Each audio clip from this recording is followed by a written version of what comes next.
So here we've got a lovely question about change in momentum. So we have a car of mass 970 kilograms and it's travelling at 15 meters per second along a level road. Driver performs an emergency stop. And we're told that the braking system is applying a constant force of 6.1 times 10 to the 3 newtons.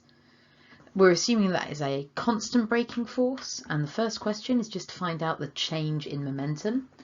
I always find it useful to draw a little diagram when we're doing questions like this. So here's my level surface. Here's my car. I'll just model it as a particle. It's travelling at 15 meters per second. And that there is our u, our initial velocity. It has a braking force acting on it of 6.1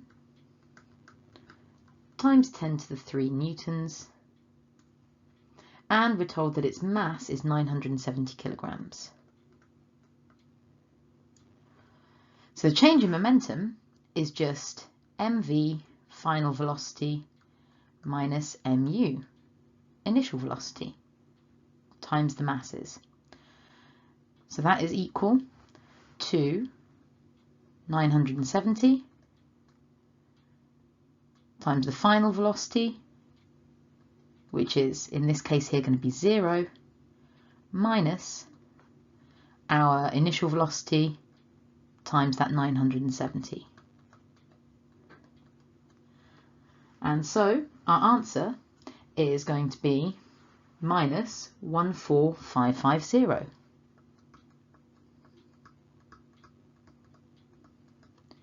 Not that the minus really matters, it's just telling us that the force acting on this is acting opposing to the initial direction of motion.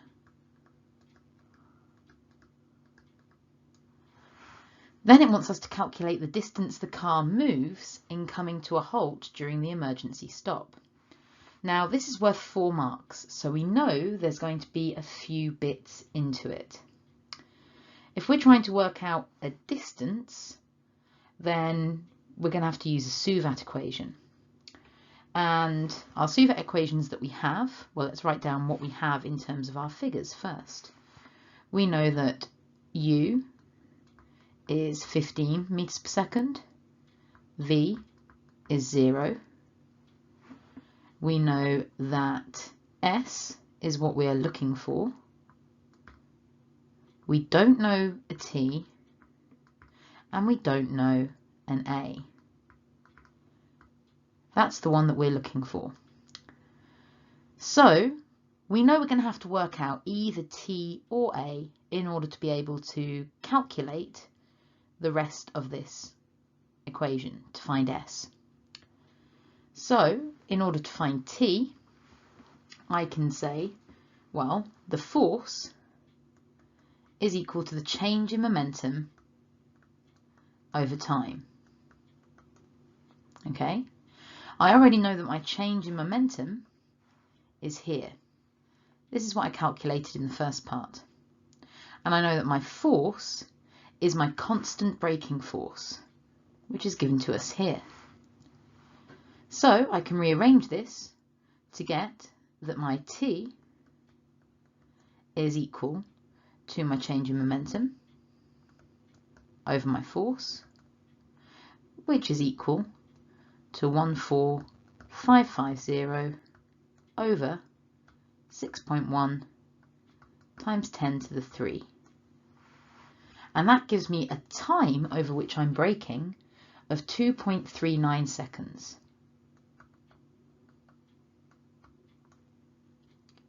Now I've got my time, I can write that in here as 2.39. I can now pick the relevant Suvat equation, and the reason I can use a Suvat equation for this is I'm told that this is a constant braking force. And since force is mass times acceleration, my mass is constant, my force is constant, therefore my acceleration, or in this case my deceleration, has also got to be constant. So even though it's not gravity as my acceleration, it is a constant acceleration, therefore I can use Suvat. So having my t my S is what I'm looking for. I've got V and I've got U. The equation it makes most sense to use is S is equal to U plus V over 2, effectively the average velocity there, multiplied by T.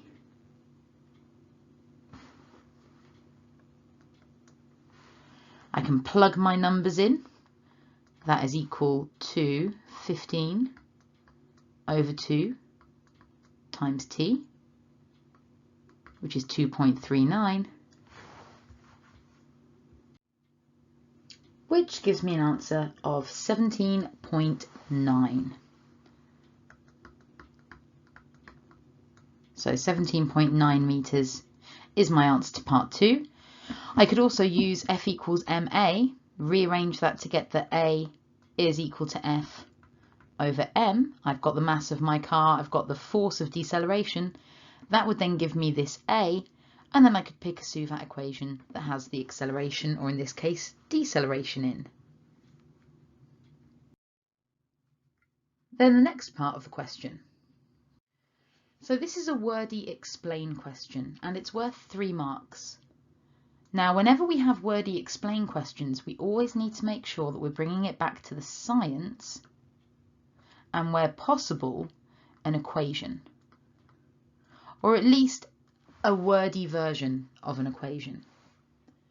So we're told that the car is now loaded with passengers and luggage. It's travelling at the same speed, but now it's got additional mass. State, so you get 1 mark for giving the relationship, what is going to happen to the braking distance, and this explain part is going to get you 2 marks. Assuming the car experiences the same braking force. Well, it makes sense that if your car is heavier now, then the braking distance increases.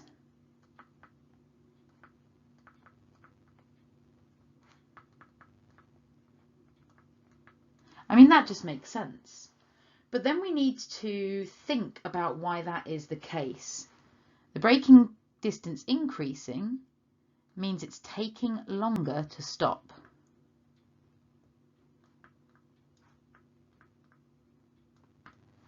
Why does it take longer to stop? Well, more mass equals more momentum. Remember, it's going at the same speed, but now it's got more mass, so it's going to have more momentum. And we know that the force that's acting on it, F, is going to be equal to the change in momentum over time. Well, if my F is remaining the same, but my mv is now bigger, then my T must be longer, therefore larger braking distance.